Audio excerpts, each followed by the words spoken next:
और शिक्षित करो। ये जितने आप जिन्हें आप शिक्षित कह रहे हो ना, ये शिक्षित नहीं है, ये तो पढ़े लिखे हैं। ये लोग वो पढ़ करके आए हैं जो किताबों में लिख दिया, और जो किताबें लिखी गई हैं वो तो मनुवादी लोगों ने लिखी हैं। आप ये बताओ, किताबों में भगत सिंह मिल जाएगा, उधम सिंह नहीं मिलता। आपको किताबों में राष्ट्रपिता गांधी मिल जाएंगे, राष्ट्रपिता ज्योतिबा फूले नहीं मिलते। आपको जब आप पढ़ोगी तो उसमें आपको रानी लक्ष्मीबाई मिल जाएगी, लेकिन झलकारी बाई मिलेगी नहीं। तो इसका मतलब क्या हुआ, जो हमारे समाज के महापुरुषों की विचारधारा थी वो पुस्तकों में उपस्थित नहीं है। और वो जो पुस्तकें लिखी गई हैं वो मनुवादी लोगों के द्वारा लिखी गई हैं। तो ऐसे में जो हमारे लोग हैं वो शिक्षित नहीं है, वो पढ़े लिखे हैं। पढ़े लिखे कुछ इस कदर हैं, इतने पागल हैं। देखो क्या लिखा और इन्होंने क्या पढ़ा। पढ़े लिखों की बात बताता हूं, जो मूर्ख पागल पाखंडी। किताबों में लिखा कि एक राजा थे, उनका नाम था राजा जनक। राजा जनक के यहाँ कोई भी संतान नहीं थी, तो राजा जनक को ऋषियों ने कहा कि अगर राजा रानी मिलके दोनों हल चलाएंगे तो इन्हें संतान की उत्पत्ति हो जाएगी। तो इन पढ़े लिखे से पूछोगे हल चलाने से संतान उत्पत्ति होती है कभी? उन्होंने मान लिया नहीं, ये ठीक बात है, एकदम सही कह रहे हैं। और राजा रानी हल चलाने लगे। अब वो हल चला रहे थे, हल चलाते चलाते वो हल एक जगह अटक गया। बड़ा जोर लगाया, हटा ही नहीं। फिर वहां गड्ढा खोदा तो देखा कि उसमें एक मटका निकला, घड़ा। अब घड़ा निकाला तो देखा घड़े में कन्या भी है। अब घड़े को फोड़ के कन्या निकाल ली और उस कन्या का नाम रखा गया सीता। और जितने भी ये पाखंडी पढ़े लिखे घूम रहे, इन सब लोगों ने स्वीकार कर लिया। लेकिन मैं तो पागल हूं ना, मेरी बुद्धि में नहीं आया। मैं अपने आप से सवाल पूछ रहा हूं कि बच्चे अब खुदाई में निकलेंगे? बच्चे ना हो गए, ये हड़प्पा संस्कृति के खुदाई में निकलने वाली चीजें हो गई। बच्चा ना हो गया आलू हो गया, बच्चा ना हो गया मूली हो गया, जो खुदाई में निकल रहा है।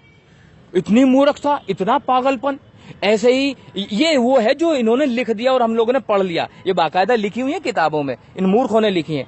एक कहानी और लिखी इन्होंने। एक ऋषि हुआ करता था, उसका नाम था ऋषि दुर्वासा। अब वो कुंती जहां रहती थी, कुंती राजा की बेटी थी, तो आए वहां, तो कुंती ने बड़ी सेवा करी उसकी। अब जब सेवा की तो वो कहने लगा, ऋषि बेटी मैं तेरे को मंत्र देकर जाऊंगा, और मंत्र ऐसा है जैसे वो मंत्र पढ़ेगी तो जिस देवता को तो बुलाना चाहिए आ जाएगा। तो ठीक है साहब, दे दो। उसने मंत्र दे दिया। अब किसी को कोई नई चीज मिले तो बड़ा खुश होता है, उसका इस्तेमाल करके देखे। नया मोबाइल आए तो मन करता है बार बार उसके बटन दबाए, तो उसे भी नया मिल गया वो। अब उसने वो मंत्र पढ़ दिया। मंत्र क्या पढ़ गया, वो तो ऐसे स्मार्टफोन हो गया कि विजेट खुल गए। बताओ कौन से देवता को बुलाना है? इंद्र को बुलाना है, वायु देवता को बुलाना है, वरुण को बुलाना है। अब उसने गलती से सूर्य देवता को बुला लिया। अब सूर्य देवता वहां प्रकट हो गए। सूर्य देवता आकर कह रहे, मतलब सूर्य, ये जो सूर्य दिख रहा है, सूर्य वहां पर आगे कह रहे हैं बता बेटा क्या चाहिए। जी भाऊजी मैं तो वैसे ही बुला रही थी, मैंने तो वैसे ही मंत्र पढ़ना, वैसे कुछ नहीं। अब तो मैं आ गया, मैं तुम्हें कुछ दे के जाऊंगा।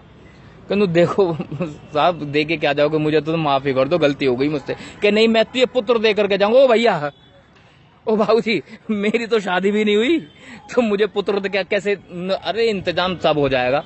उसने ना जाने कौन सा मंत्र पढ़ा, सूर्य देवता ने ना जाने कौन सा, मतलब कौन सी औषधि लगाई, एलोपैथिक लगाई, होम्योपैथिक लगाई, ईरानी के साथ यूनानी भी पेल दी, और कुंती के कान में से एक बच्चा पैदा हुआ, कान में से। और उस बच्चे ने कवच और कुंडल पहन रखे थे और उसका नाम रखा गया कर्ण।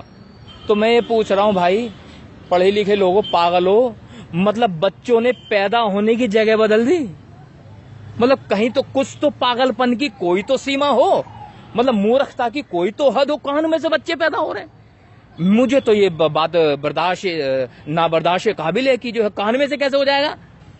तो मतलब इन लोगों ने तो जो नेचुरल प्रोसेस है वही खत्म कर दिया। इन्होंने निषेचन क्रिया ही खत्म कर दी, सब खत्म। तो मैं ये कहना चाह रहा हूं, जो पढ़े लिखे लोग हैं, जो समझदार लोग हैं, इन्हें कम से कम विज्ञान पे भरोसा होना चाहिए। इन्हें भरोसा होना चाहिए अपनी मस्तिष्क पर, क्योंकि बुद्ध ने कहा है किसी बात को इसलिए मत मानो कि वो किताबों में लिखी है, किसी बात को इसलिए भी मत मानो कि जो है बड़े बुजुर्ग कह रहे हैं, किसी बात को इसलिए मत मानो कि आसपास की दुनिया कह रही है, किसी बात को इसलिए मानो कि आपकी बुद्धि की कसौटी पर सही उतरती तो मान लो, और अगर बुद्धि की कसौटी पर सही नहीं उतरती तो मानना बिल्कुल मूर्खता है। तो इसे जो आपने कहा ना जैसे पढ़े लिखे लोग ज्यादा मान रहे हैं, हाँ मान रहे हैं, क्योंकि उन्होंने वो पढ़ा है जो दूसरे मनुवादियों ने लिखा है।